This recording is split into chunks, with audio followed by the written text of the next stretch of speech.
Bon, je vais commencer mon marathon, puisque j'ai les 2 heures de cours comme d'habitude, et puis après le séminaire commence, et donc je vais le faire aujourd'hui.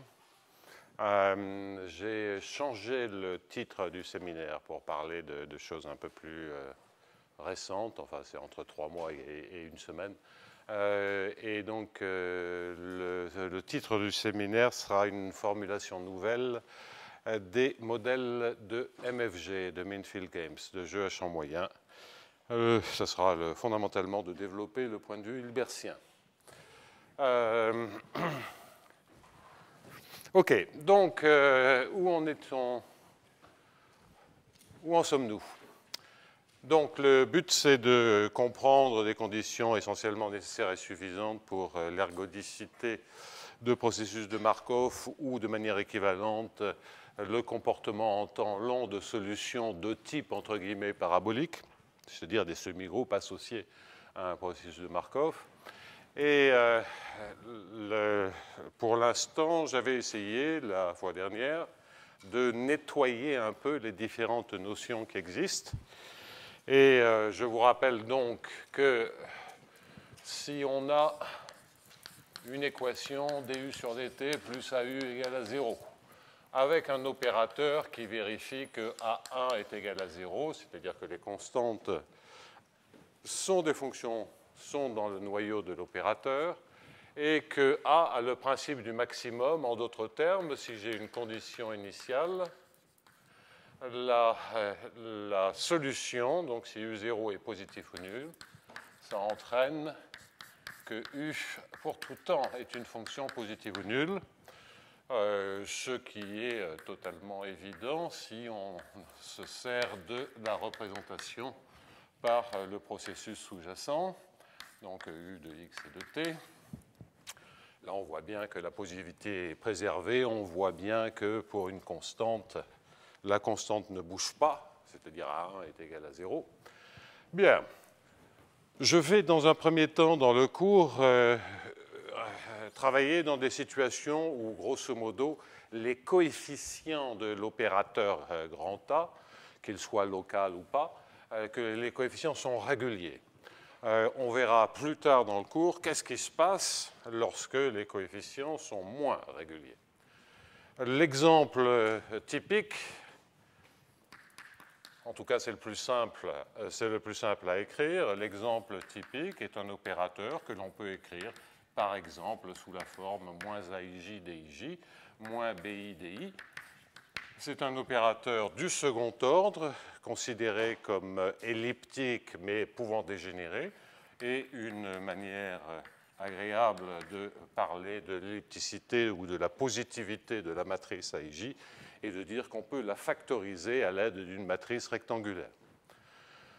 Bon, et donc, quand je parle de coefficients réguliers en général, cela veut dire, dans le cas de l'exemple, que les sigma et les b sont réguliers, ce qui assure au passage que si U0 est régulière, alors la solution en temps fini reste régulière, donc U est régulière en t et x. Ce sont des résultats anciens, classiques, et qui ne présentent pas de difficultés. Donc le comportement en temps long, l'ergodicité, 2 notions possibles.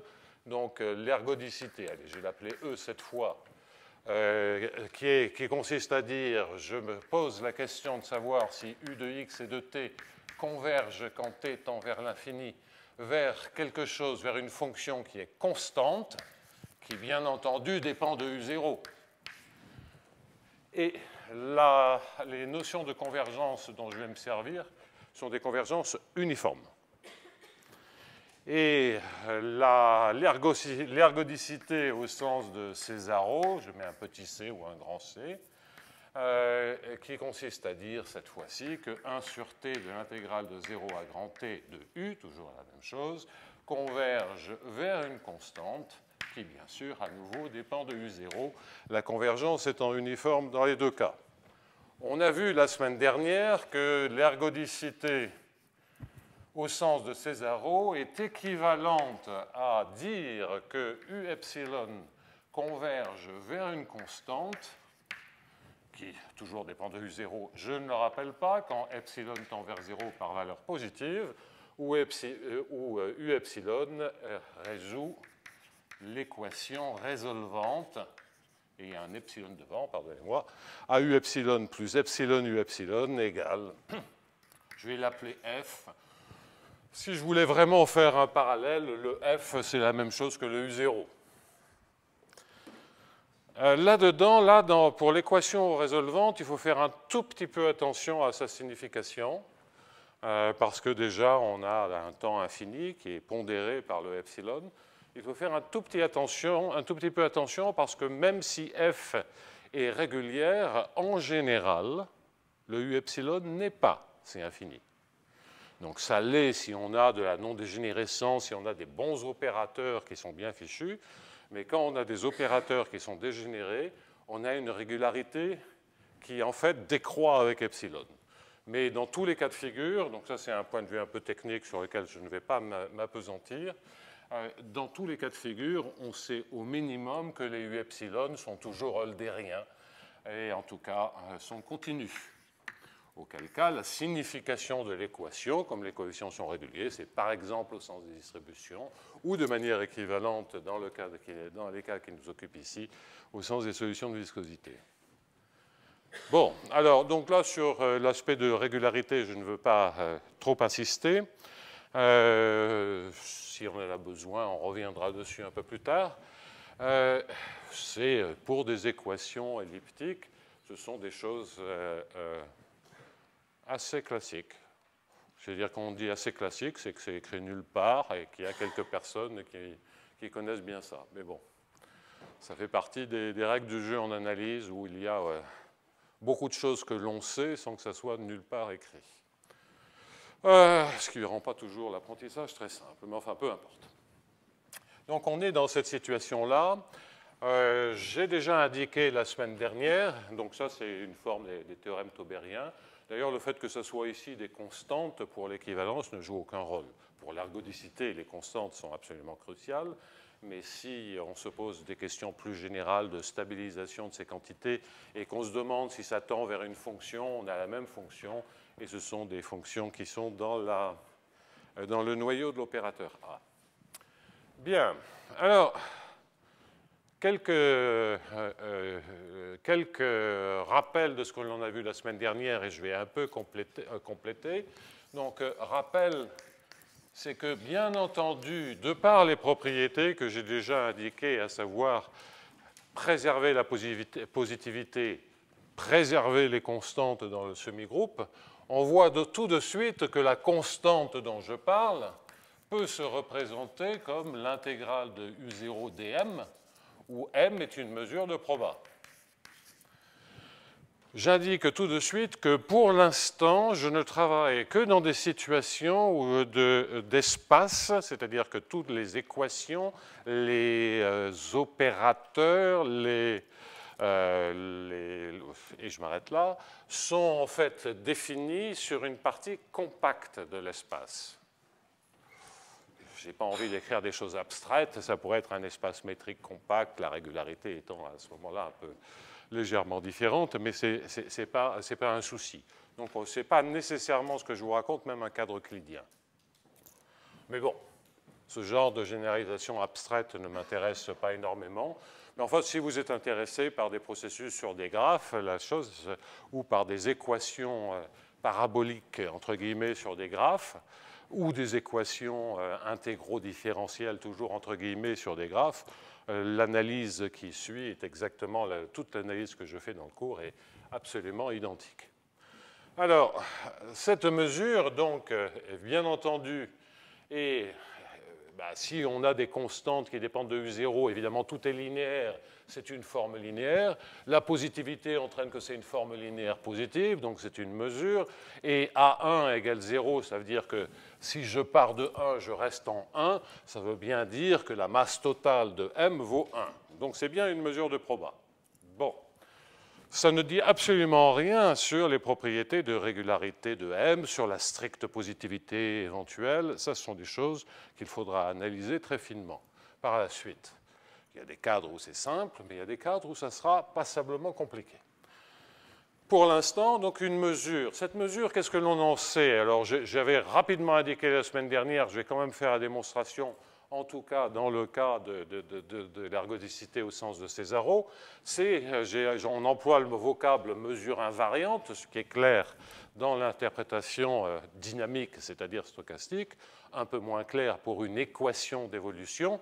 Qu'est-ce que cela veut dire? Cela veut dire que, bien sûr, vous avez que S de petit t de U0, de l'intégrale de S de petit t U0 dm est égale à l'intégrale de U0 dm. Donc ça, c'est une notion d'invariance. Cela signifie, bien entendu, en dérivant par rapport au temps, à nouveau, on a des solutions régulières, que l'intégrale de AU0 dm est égale à 0.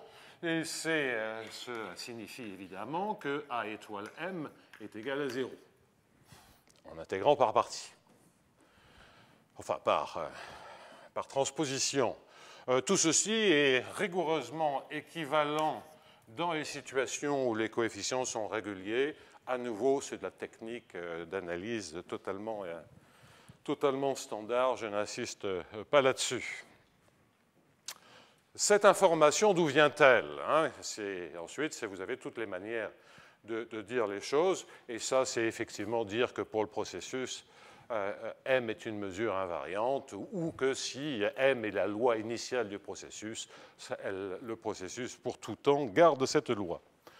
C'est exactement l'identité qui est écrite ici, étant entendu que cette identité est vraie, toutes ces identités sont vraies, quel que soit U0.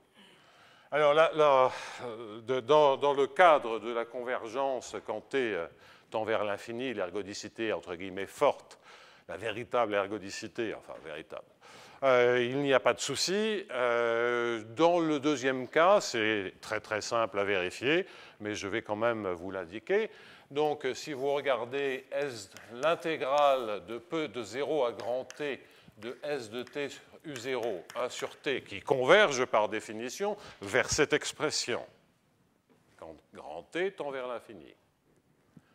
Donc là, j'aurais dû préciser que c'est bien sûr grand T qui tend vers l'infini. OK. Et ce n'est pas U0, c'est U de S et de X, ds. Bon, S de T, c'est la propriété de Markov. La propriété de semi-groupe, c'est bien entendu cet objet-là. Et c'est donc 1 sur T de l'intégrale de 0 à grand T. C'est une évidence, pardonnez-moi d'y consacrer du temps, mais ce n'est pas la peine que on ait des zones d'ombre simples comme celle-ci. Et donc, lorsque vous êtes à ce niveau-là, propriété de semi-groupe, lorsque vous êtes à ce niveau-là, vous observez que c'est 1 sur T, l'intégrale de petit t à grand T plus petit t, S de petit s de U0 ds, et que cela, bien sûr, ça se comporte comme 1 sur T. C'est 1 sur T, l'intégrale de 0 à grand T de S petit s U0 ds, à ceci près que j'ai changé les bornes d'intégration, et il y a des petits restes. Ces petits restes, de quelle taille sont-ils? Eh bien, je prétends que ces petits restes sont en grand taux de 1 sur T, parce que dans les deux cas de figure, que ce soit parce qu'on a dépassé la borne supérieure ou qu'on n'a pas atteint la borne inférieure, vous avez une intégrale comme ceci divisé par grand T. Là-dedans, petit t strictement positif est fixé.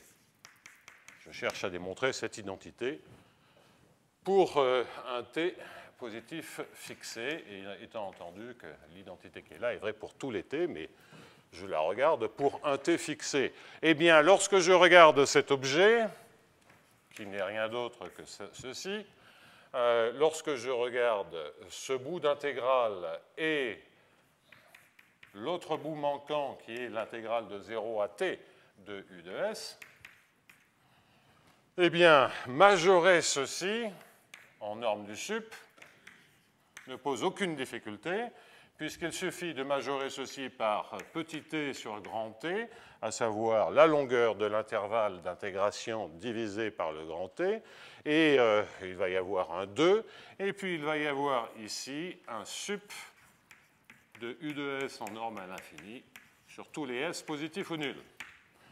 Et le principe du maximum nous assure que ce sup, ben en fait, il est majoré par U0 en norme à l'infini, c'est-à-dire 2 fois U0 en norme à l'infini, petit t sur grand T. Alors ça, je vais y revenir tout de suite. À nouveau, si vous avez la représentation probabiliste, dire que le sup de U de X et de T, eh bien c'est clairement inférieur à l'espérance de la valeur absolue. Il y a un sup ici. Ben, la valeur absolue, vous dites que c'est majoré par le sup, ça sort de l'espérance, ça fait 1 pour l'espérance, et donc vous avez une majoration par le sup de U0. Évident sur la formule probabiliste. C'est également totalement standard dès que vous avez un semi-groupe qui préserve les constantes et le signe, qu'il soit d'ailleurs linéaire ou non, bon, on va dire linéaire ici, qui préserve les constantes et le signe, ben, c'est une contraction dans l'infini. Bon.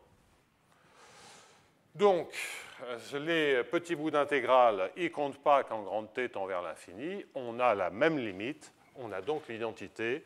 Voilà pourquoi cela est bien une mesure invariante. Alors ensuite, donc ça c'est, je le répète, totalement standard. Ensuite, l'étape d'après, c'est d'observer que lorsqu'on raisonne, pardonnez-moi, sur un espace d'état compact, c'est-à-dire si toutes les équations sont définies sur un compact, dont les exemples, c'est toujours mon cadre favori lorsqu'on ne veut pas se poser de problème, c'est un cadre périodique. Mais vous pouvez imaginer, donc ce sera l'exemple que j'aurai toujours, vous pouvez avoir aussi des conditions de type Neumann généralisé, c'est-à-dire des conditions de dérivée oblique, qui correspondent du point de vue probabiliste des réflexions, etc., etc. Donc il y a beaucoup d'autres exemples. Des exemples, quand vous atteignez le bord, quand le processus atteint le bord, il est réinjecté strictement à l'intérieur. Donc ça, il y a de nombreux problèmes qui se servent de modèles comme ceci, etc., etc. Tout ça, ce sont des modèles qui préservent donc réinjectés à l'intérieur. Ça peut être de manière aléatoire sur une certaine zone, ça peut être de manière fixe en un point qui est strictement à l'intérieur. Il faut qu'il soit strictement à l'intérieur pour que ça soit bien défini. Etc., etc. Tout ça sont des situations ergodiques. Ce qui est exclu, bien entendu, ce sont des processus tués au bord, arrêtés au bord, en tout cas si on ne fait pas de conditionnement ou de choses comme ceci, et des processus tués au bord, ce qui correspond à des conditions de type Dirichlet. Parce que là, dans toutes les situations où le processus finit par arriver au bord, ou arrive au bord, bien, tout s'arrête, et donc l'état d'équilibre, c'est un état trivial qui correspond à la condition au bord. Donc ça, c'est vraiment pas des situations qui peuvent être ergodiques, puisque tout s'arrête au bord.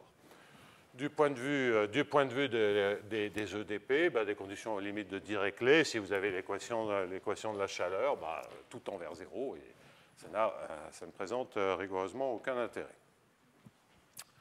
Donc après, si on conditionnait, on verrait apparaître en fait l'analogue, ça serait autour de la première valeur propre, mais ça c'est beaucoup trop compliqué. Il y a une manière de gérer ceci dans le cadre de l'ergodicité et des conditions de Dirichlet, mais ça nous entraînerait un peu loin.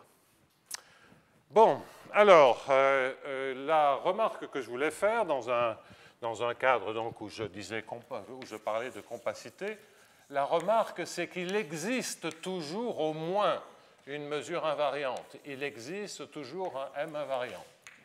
Elle n'est pas nécessairement unique, mais il en existe toujours une. Okay.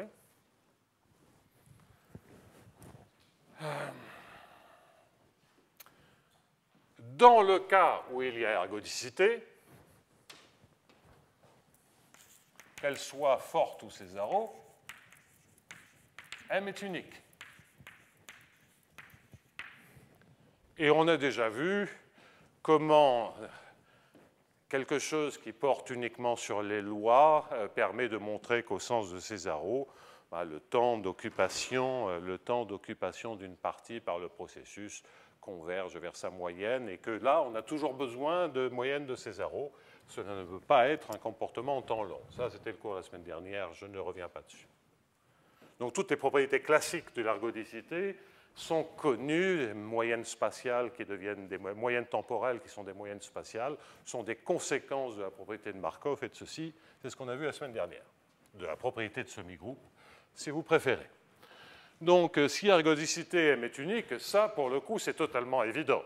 Parce que, effectivement, si vous avez une mesure invariante, bien, la définition même, l'une quelconque de ces définitions, prouve que l'intégrale de U de t dm est égale à l'intégrale de U0 dm, quelle que soit la mesure invariante. Et ceci, quand t tend vers l'infini, ou si je prends une moyenne de Césaro, ça reste bien entendu vrai, ben, je vais faire le cas de la moyenne de Césaro, ça ne coûte pas plus cher parce que l'identité reste toujours valable. Maintenant, en permutant les intégrales, vous voyez que 1 sur t, intégrale de 0 à t de u de t, convergent uniformément. J'insiste bien sur le fait que toutes les convergences que je gère ici sont uniformes.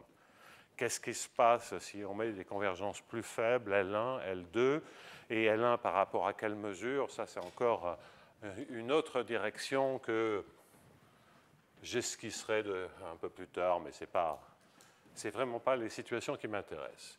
Donc, 1 sur t de l'intégrale de 0 à grand t de u de petit t converge vers ma fameuse constante, et donc multiplié uniformément, intégré contre la mesure, ça converge vers l'intégrale de la constante dm, la constante limite. Et ça, bien entendu, c'est cette constante, puisque m, dans la définition, c'est une mesure de proba. Donc la constante limite définit l'action de toute mesure invariante sur U0, et donc la mesure invariante est automatiquement unique.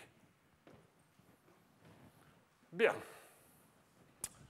Alors, l'existence, le fait qu'il existe toujours une mesure invariante, c'est simplement c'est un exercice qui est simplement lié au fait qu'on a de la compacité des mesures de proba lorsqu'on est sur une partie compacte. Donc, j'esquisse la démonstration.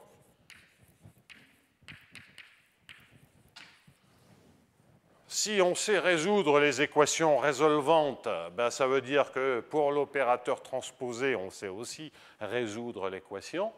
Donc, ben, je résous l'équation, la résolvante pour l'opérateur transposé, et je mets ici comme condition initiale 1, éventuellement divisé par Q, où Q est le volume du domaine, dans lequel tout est défini. Toujours pareil, le principe du maximum de positivité m'assure que M epsilon est positif ou nul, et que le fait que l'intégrale de A étoile M epsilon vaut 0, parce que ça, c'est l'intégrale de A1 fois M epsilon. Pensez que vous avez 1 ici. Vous faites la transposition. A1, ça vaut 0. Et donc, bien entendu, cette intégrale vaut 0. Dire que les constantes sont invariantes quand on a des processus, quand on a des équations locales comme ceci, évidemment, c'est une trivialité. Vous écrivez l'opérateur dual, c'est sous forme de divergence. Une intégrale de divergence, ça vaut 0 et on n'en parle plus. Bon, mais de manière générale, c'est simplement cette écriture qui permet de ne pas se faire de soucis sur les conditions limites, etc. C'est intégré dans les opérateurs. Alors, donc, lorsque vous observez ceci, et j'ai, pardonnez-moi, un epsilon ici, bien, vous voyez donc que l'intégrale de m epsilon, ben, ça fait 1. Donc, vous avez ici une mesure de proba.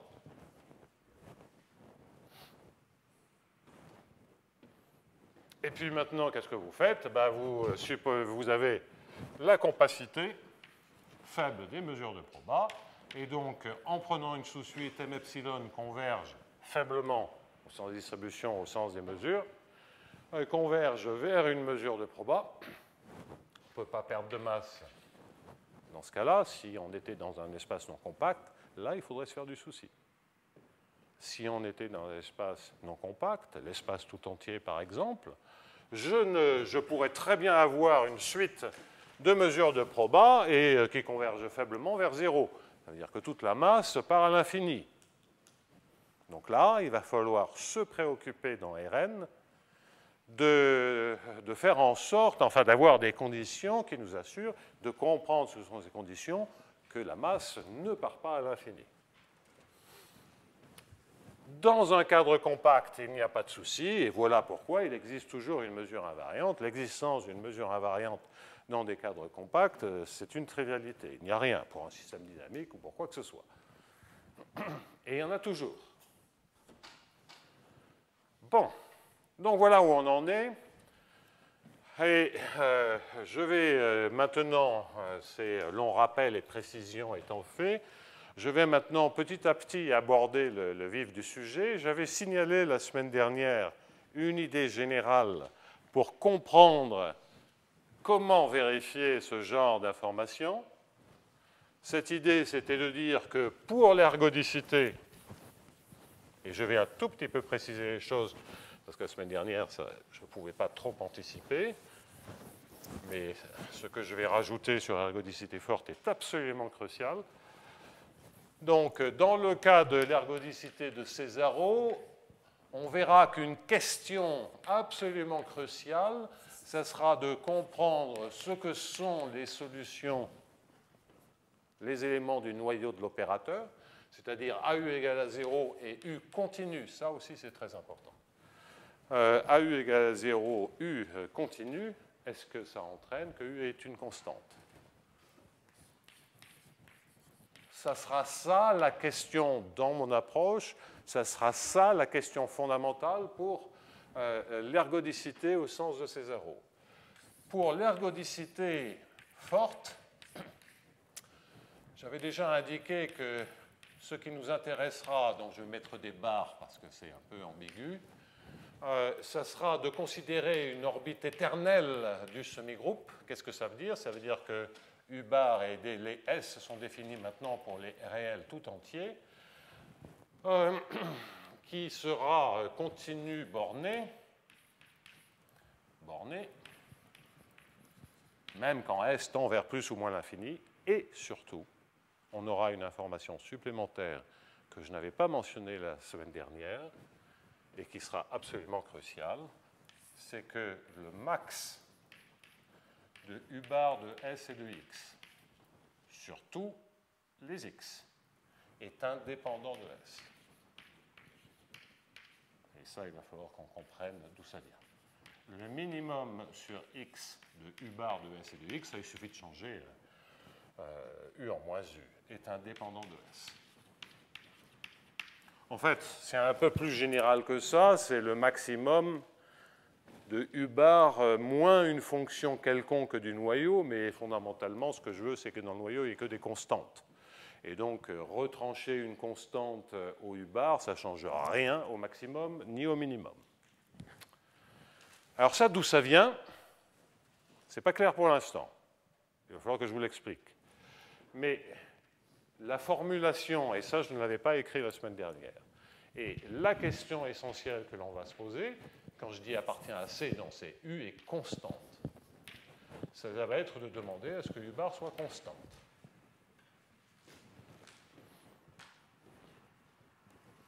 Alors pour ceux qui réfléchissent tout de suite à l'équation de la chaleur, le fait que le maximum soit indépendant de S, ça assure automatiquement que la fonction est constante.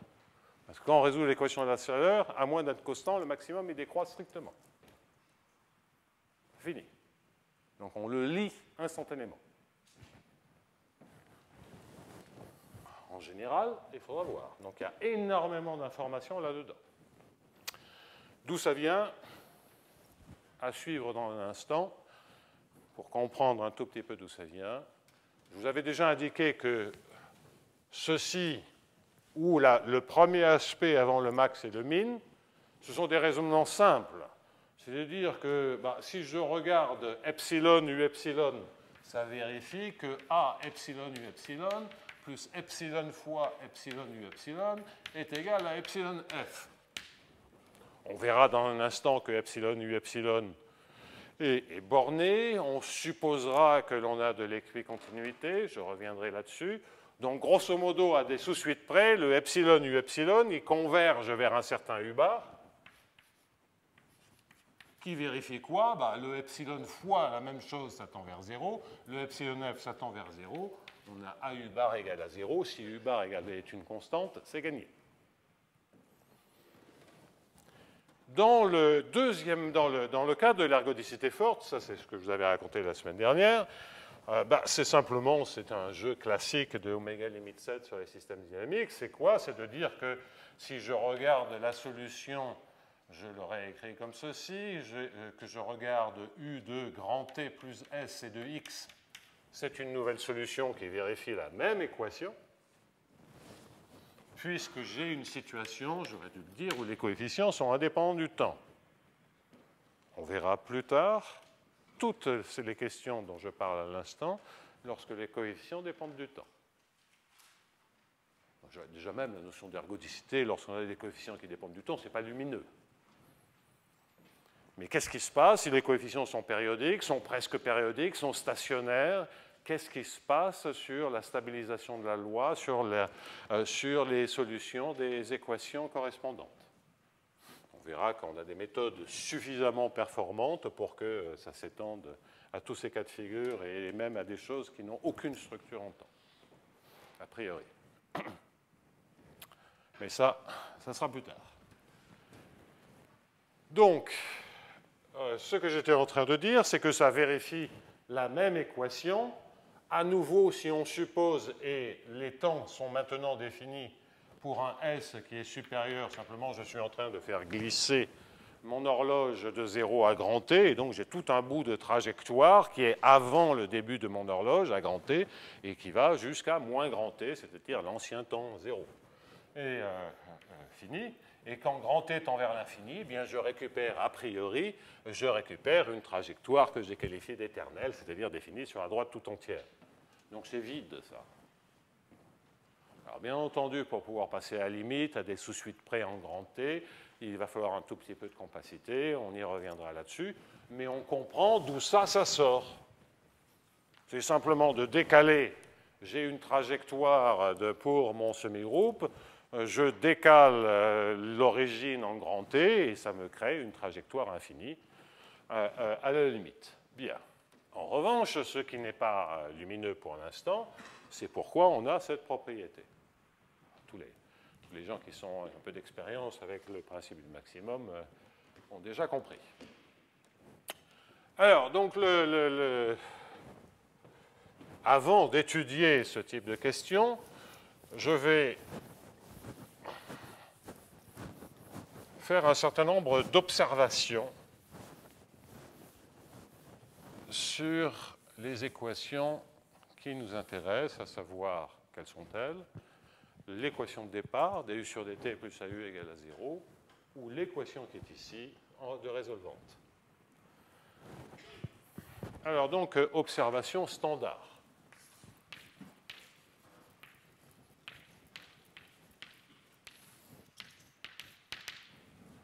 Alors, ces observations, quelles sont-elles? C'est que, bien entendu, toutes les questions que nous avons ici dépendent de manière continue de U0.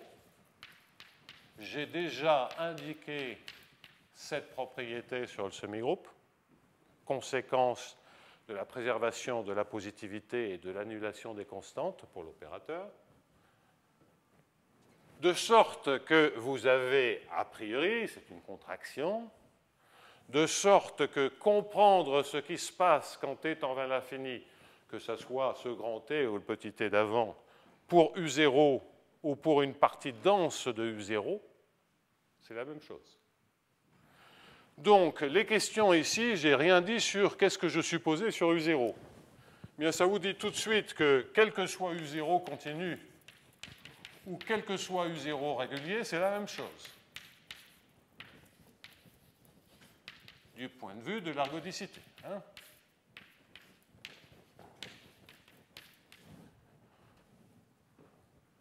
Donc, vous pouvez supposer votre condition initiale aussi régulière que vous en avez envie. Ça vous donnera l'information sur un U0 continu parce que si vous approchez le U0 continu par des fonctions régulières, vous savez ce qui se passe et l'écart au cours du temps ne s'accroît pas. Okay?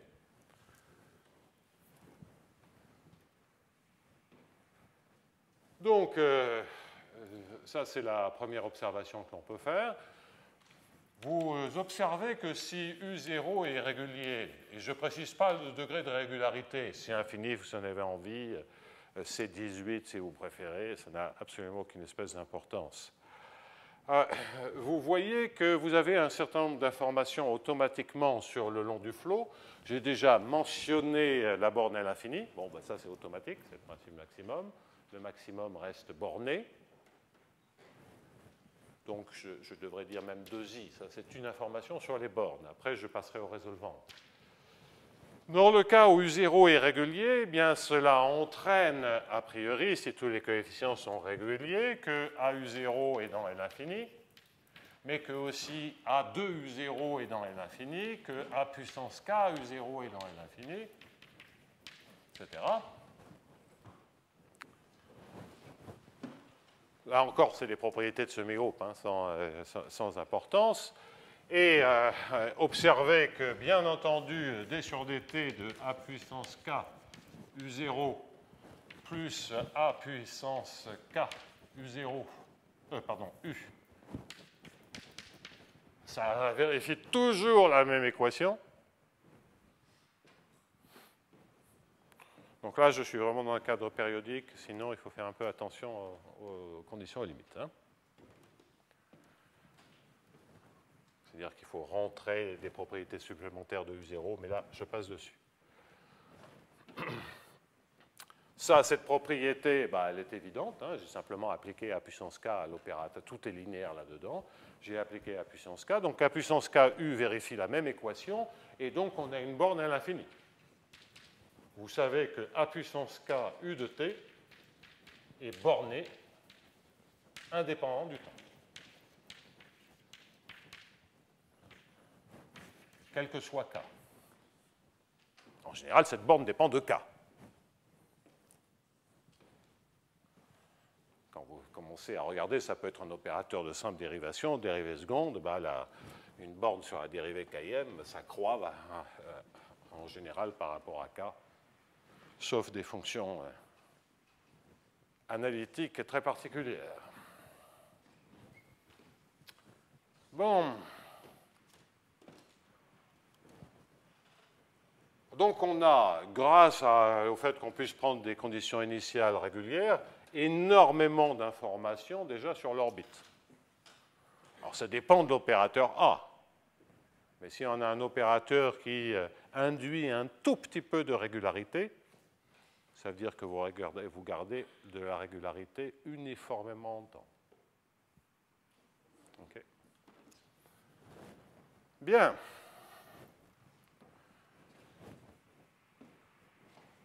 Sur les résolvantes, bien c'est du même tonneau. On a que epsilon u epsilon dans l'infini en norme du sup est majoré par f dans l'infini. Quand je dis l'infini, ce sont des fonctions continues, donc c'est la norme du sup. Hein. Un abus de langage.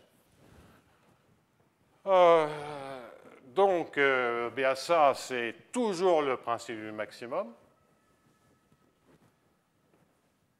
C'est la trace, c'est de manière abstraite, si vous n'aimez pas trop manipuler les équations de manière fine, vous avez simplement à observer que u epsilon u epsilon, c'est epsilon fois l'intégrale de 0 à l'infini de e puissance moins epsilon t S de t fois U0.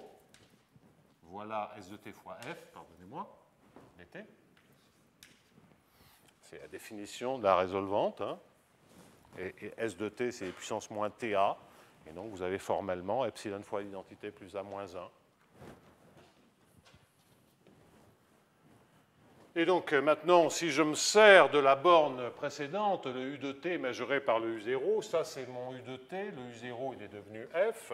Et donc, si je majore brutalement la norme, si je majore brutalement par la norme du sup, je récupère que ceci se majore par epsilon fois intégrale de 0 à l'infini de e puissance moins epsilon t. La norme du sup de S de t, là pour l'instant, j'ai une inégalité en rentrant la norme à l'intérieur. Je me sers maintenant de la première observation évidente, et donc je majore ceci par la norme de f du sup dt, qui sort de l'intégrale, et bien entendu, epsilon fois e puissance moins epsilon t, intégré de 0 à l'infini, ça vaut 1. Et donc ça fait f à l'infini.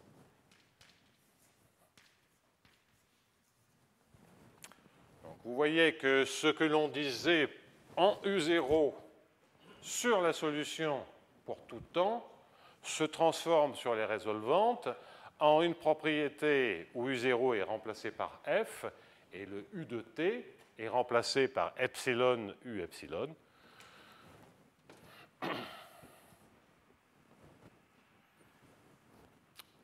Bien. Donc, à nouveau, comme on s'intéresse à la limite de epsilon U epsilon, travailler avec des C continus ou travailler avec des U0, pardonnez-moi, travailler avec des F continus ou travailler avec des F réguliers, c'est la même chose, toujours grâce à cette borne. Et c'est la même démonstration. Le U0 régulier, eh bien, ça entraîne, ou F régulier, ça entraîne de la même manière que AF, A carré F, A puissance KF est borné. Et là encore, propriété de la résolvante, vous avez la même équation pour les A puissance K, puisque vous avez que A puissance de A puissance K U epsilon plus epsilon A puissance K U epsilon est égal à la puissance KF. Et donc, de sorte que la borne en epsilon U epsilon se traduit exactement de la même manière que précédemment en une borne en epsilon A puissance K U epsilon. Toujours pareil, vous remplacez U de t par epsilon U epsilon, tout ce que j'ai dit précédemment s'adapte. Et c'est à peu près tout ce que l'on sait de manière totalement générale et abstraite. On sait plus de choses lorsqu'on a une structure auto-adjointe ou des choses comme ceci, mais là, ça sont des cas extrêmement particuliers. Là, pour l'instant, tout est très général. Bon, alors, je vais garder je vais effacer. L'ergodicité, ben, il vaut mieux qu'on ait mémorisé ce que c'était. Et j'en viens dans mes observations à la dernière observation qui va permettre de comprendre ce qui se passe sur cette condition 2. C'est donc une autre observation totalement générale, 5. C'est de dire que le maximum en x de u de x et de t est une fonction décroissante au sens large, tandis que le minimum en x de u de x et de t est une fonction croissante au sens large. C'est toujours le principe du maximum. C'est la décomposition en max et en min de la borne précédente. Démonstration, je me sers de la représentation, mais c'est toujours le principe du maximum. Je me sers de la représentation pour dire que si je prends le max en x de e de u0 de xt, ben, le maximum d'une intégrale ou d'une espérance est inférieur à l'intégrale du maximum. Et donc ça se majore par l'espérance du max de U0 de x. Je vais maintenant rappeler la condition initiale ici. Alors éventuellement, tous mes processus à l'instant t, même pour tous les x, vivent sur une partie qui est plus petite que le domaine tout entier, mais peu importe, c'est certainement inférieur au maximum en x de U0 sur tous les x.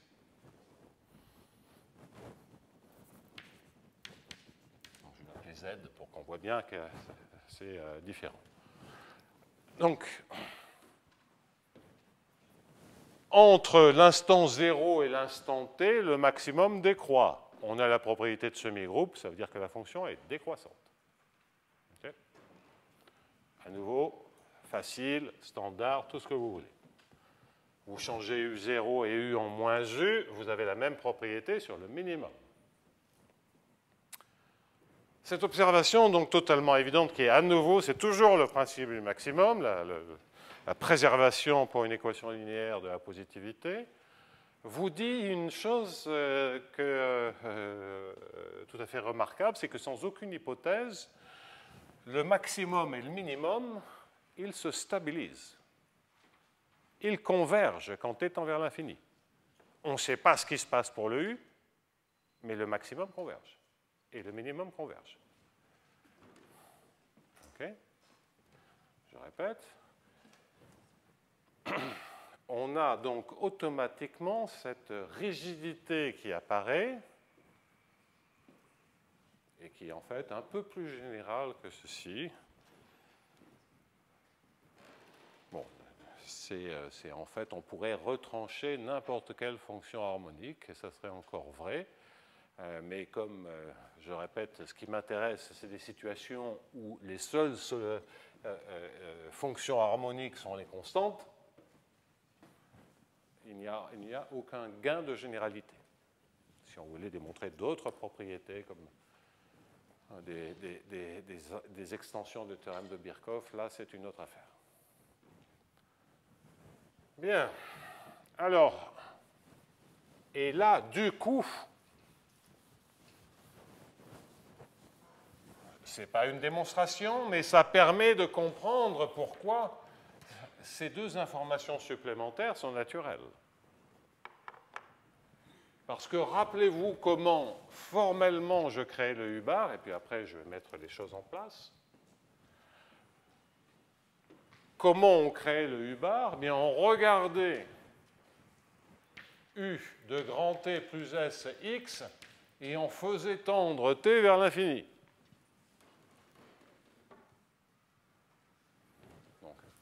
T ou une sous-suite Tn converge vers un certain U-bar de S et de X, Tn tendant vers l'infini.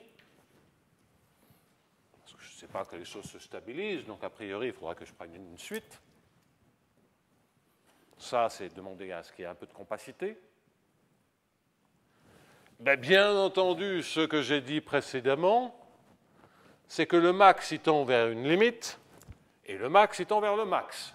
Donc le max de ça, il est indépendant de S. Ce qu'il faut ici, c'est la convergence uniforme. Et là, pour avoir cette propriété supplémentaire, observez bien qu'on aura besoin d'avoir de la convergence uniforme en X et en S borné.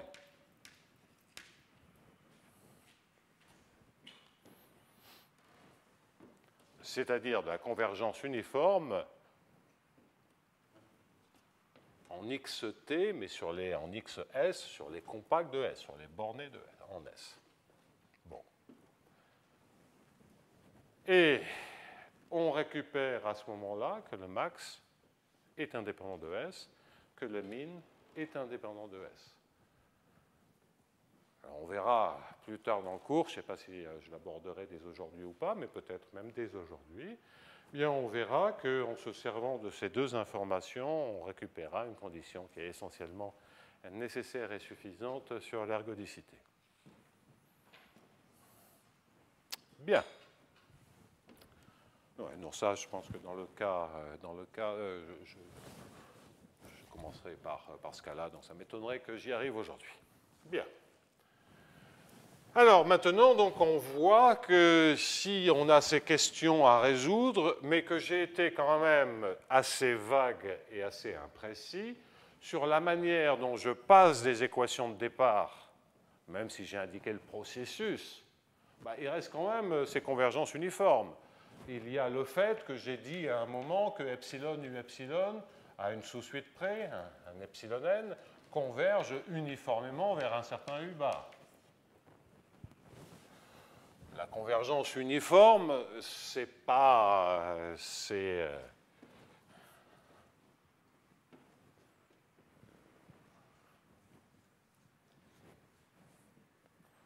La convergence uniforme sert surtout à m'assurer que u bar est continu.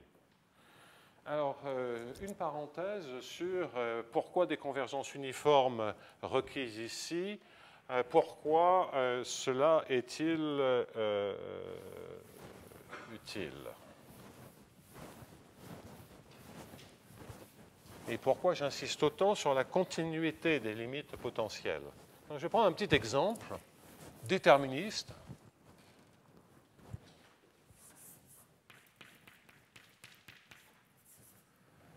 Exemple déterministe, il n'y aura pas de condition aux limites parce qu'on ne sort jamais de l'ensemble. Je vais travailler sur moins 1 plus 1.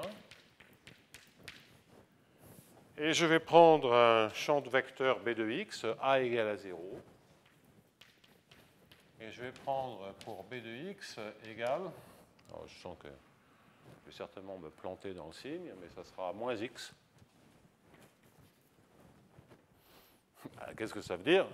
Ça veut dire que vous êtes en train de résoudre x point égale moins x.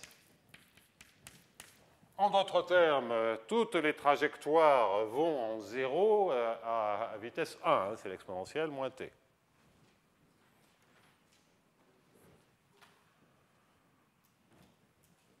L'ergodicité est absolument triviale, puisque en effet, u de x et de t, l'ergodicité forte, c'est u0, fonction continue, de e puissance moins tx.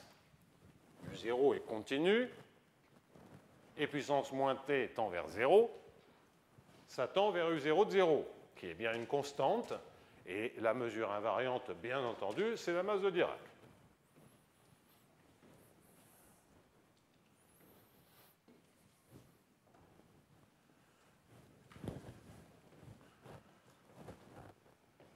Si je regarde l'ergodicité, je prends même la plus simple, l'ergodicité au sens de Césareux.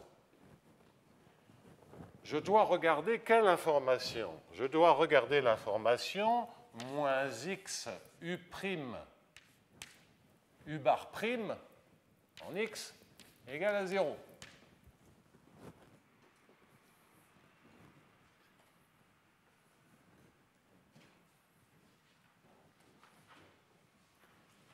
Eh bien, si u bar est continu, bien entendu, si u bar est continu, bien entendu, ça entraîne que u bar égale constante.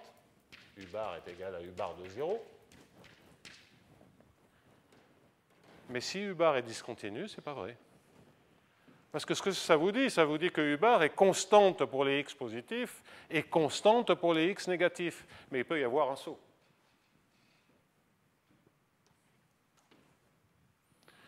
Ça reflète simplement que si vous prenez la fonction de Heaviside, par exemple, comme pour U0, c'est-à-dire une condition initiale qui n'est pas continue, bien, si vous partez pour des x négatifs, ça converge quand t tend vers l'infini vers 0. Ça reste identiquement nul.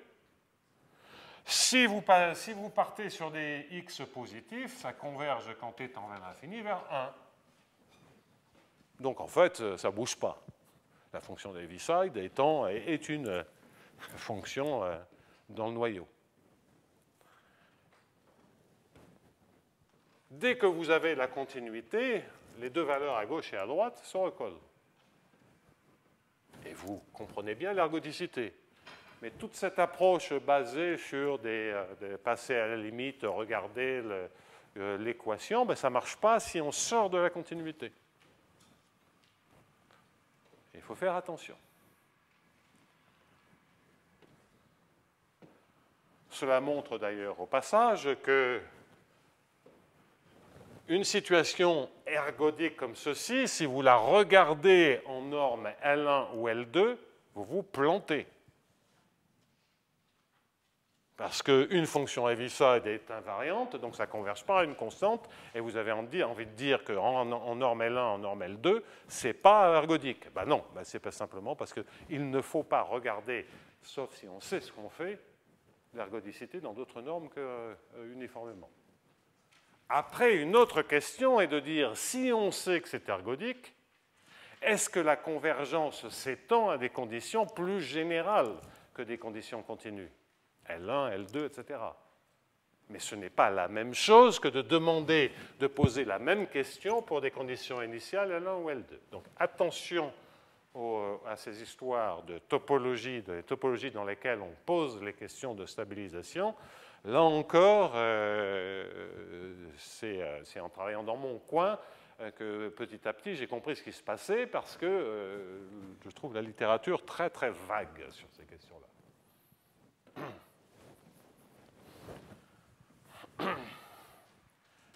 Donc j'ai dit un certain nombre de choses oralement. Je répète, voilà pourquoi j'insiste sur des convergences uniformes, voilà pourquoi j'insiste sur des données continues, et voilà pourquoi j'insiste sur des questions dans lesquelles on suppose que les états limites dont je veux démontrer qu'ils sont constants sont continus. Alors ça, c'est je pense, un exemple probant. Il n'en demeure pas moins que, du coup, ça nous pose un problème.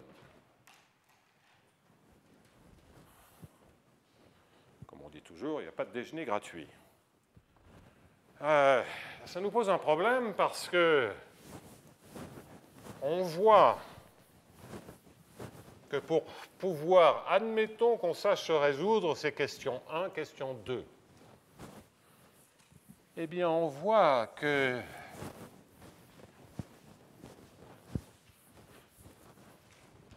on va avoir besoin de faire une hypothèse. Alors, c'est une hypothèse forte.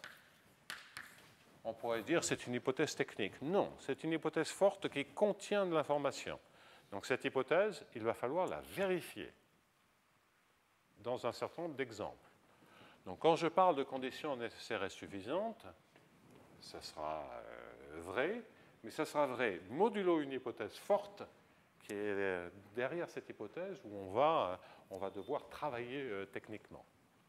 Je ne veux absolument pas dire que c'est une hypothèse technique qu'on vérifie facilement. Non, c'est une hypothèse forte et difficile. Cette hypothèse consiste à dire que lorsque je m'intéresse à l'ergodicité et que je prends un U0 qui est régulier,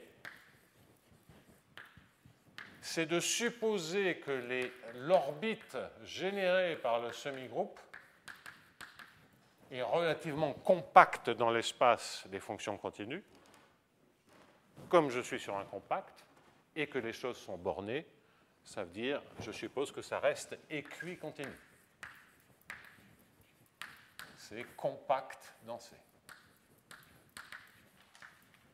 dans l'espace des fonctions continues. Alors pour l'instant, on le traite comme une hypothèse technique. On sera amené à regarder quelles sont les différentes techniques qui permettent de vérifier cette équicontinuité. Une technique, je le dis déjà oralement, ça sera de supposer que le semi-groupe compactifie. Ça sera toutes les situations qui ne sont pas trop dégénérées. Bien entendu, le cas uniformément elliptique, mais également le cas hypoelliptique. Des processus de saut avec beaucoup de petits sauts, etc., etc. Ça, c'est compactifiant l'orbite, le semi-groupe compactifie. Vous pouvez avoir un deuxième mécanisme où vous préservez la continuité uniforme. elle ne se détériore pas. Et ça, ce sont des situations que je qualifierais de stables. C'est typiquement, ça c'est totalement dégénéré, et il est clair que le module de continuité de U de x et de t, il est uniforme en t. Parce que si vous écrivez U de x et de t moins U de y et de t, et il s'améliore même, ben c'est égal à U0 de e puissance moins tx moins U0 de e puissance moins ty. Si vous avez un module de continuité sur U0, bah, par exemple, supposez que U0 soit lipschitzian, je suis prêt à dire que U0 est régulier. Bien sûr, U0 est lipschitzian, ça se majore par C0 fois e puissance moins tx moins e puissance moins ty. Et bien entendu, c'est majoré par C0 fois x moins y. En fait, on voit tout de suite, bon, on sait que c'est un cas trivial. Hein. Donc, et c'est évidemment une situation ultra stable. On comprendra jusqu'où on peut aller. Qu'est-ce que ça veut dire, notamment pour des opérateurs elliptiques? C'est quoi la condition de stabilité qui généralise ce cas-là? La condition la plus générale, essentiellement nécessaire et suffisante, sur les coefficients pour avoir une situation stable. C'est le deuxième cas de figure.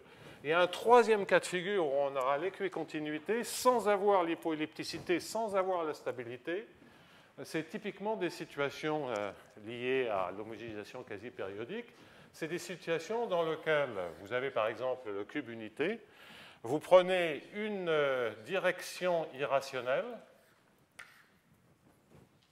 donc je trace quelques droites parallèles dans cette direction irrationnelle, et la diffusion se fait uniquement sur les droites. Il n'y a aucune information dans l'autre direction. Ce n'est pas hypoelliptique, c'est plus dégénéré. Ce n'est pas stable, en ce sens-là, sauf si la diffusion est à coefficient constant le long de chacune de ces droites. Néanmoins, l'équicontinuité sera vraie. Mais ça, c'est beaucoup plus méchant. Ça viendra beaucoup plus tard dans le cours.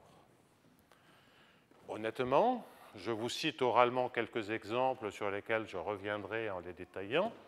Honnêtement, c'est une hypothèse forte. Je ne connais pas de liste exhaustive ou de conditions nécessaires et suffisantes qui entraînent cela. On pourrait se dire, est-ce que c'est une hypothèse trop forte? Là, en revanche, je peux vous rassurer, si on ne sait pas encore très bien la vérifier, qu'on aura des exemples, elle est nécessaire pour l'ergodicité. Pourquoi nécessaire pour l'ergodicité? Alors, donc ça, c'est U de t. Pardonnez-moi, je finis pour l'ergodicité au sens de C0, et puis je reviens sur la régularité. Je dis maintenant que le F est régulier, et je demande à ce que epsilon U epsilon pour epsilon, mettons dans 0, 1, soit équicontinue. C'est toujours analogue, hein, je remplace toujours U de t par epsilon U epsilon, et t par epsilon. Donc, ça sera bien entendu ou, hein, suivant que je m'intéresse à l'un ou à l'autre. Bien. Donc, remarque, c'est que c'est une condition nécessaire. Donc, même si c'est une condition délicate, dès que je demande l'ergodicité à un des deux sens, ça doit être vrai. Pourquoi ça doit être vrai? C'est que l'orbite, je vais le faire pour le cas de l'ergodicité forte, je sais que les U de t sont continus pour tout temps et restent bornés. Quel que soit t positif. Donc l'équicontinuité, je l'ai sur un intervalle compact. Équicontinuité. Ça, c'est la régularité. Je sais que c'est une orbite régulière. Donc, j'ai l'équicontinuité sur tout intervalle compact. Le problème, c'est de garder l'équicontinuité quand le temps tend vers l'infini. Mais si je suppose que U de t converge uniformément, ben ça entraîne l'équicontinuité. Si vous avez une suite de fonctions continues qui convergent uniformément, c'est équicontinu. Donc on a bien indiqué l'importance de la convergence uniforme dans la formulation même du problème, mais si on veut la convergence uniforme, c'est qu'il y a de l'équicontinuité. Donc, là, on n'a rien perdu en faisant cette hypothèse. En revanche, et j'insiste là-dessus par honnêteté intellectuelle, je ne vais pas faire semblant de dire que c'est une hypothèse facile à vérifier. Non. Alors, cette notion d'équicontinuité est subtile parce qu'elle contient clairement une partie de l'information de l'ergodicité, mais ce n'est pas le mécanisme qu'on intuite le plus simplement du point de vue géométrique, qui est maintenant celui que je vais décrire et qui consiste à répondre aux questions 1 et aux questions 2. Bon, et en tout cas, absolument nécessaire et suffisant. Bien.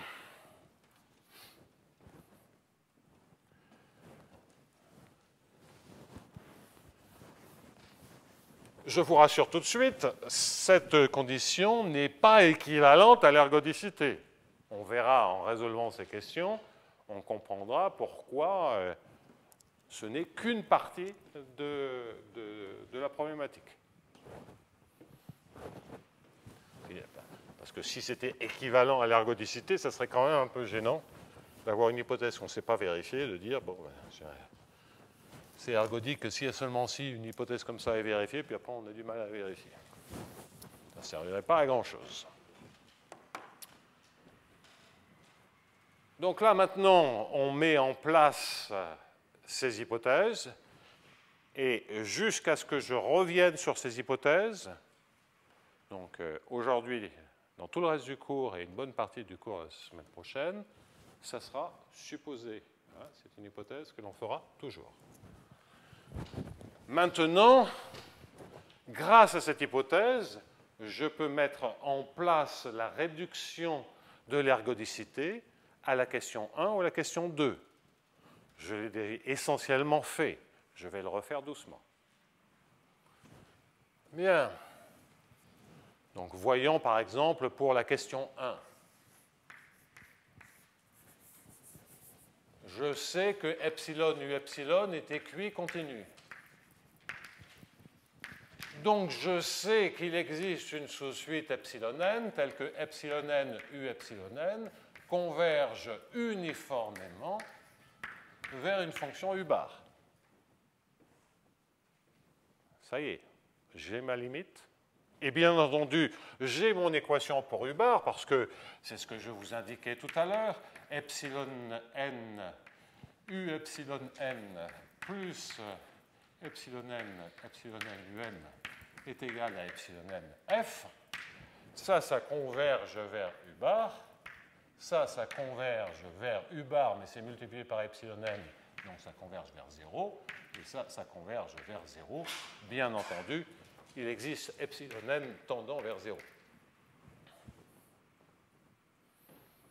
De sorte que l'on a bien une fonction continue telle que a u bar égale à 0. Si j'ai répondu positivement à la question 1, c'est fini. Bien. Donc, grâce à l'équicontinuité, on comprend maintenant pourquoi ceci, modulo cette hypothèse forte, devient la véritable condition à vérifier pour l'ergodicité.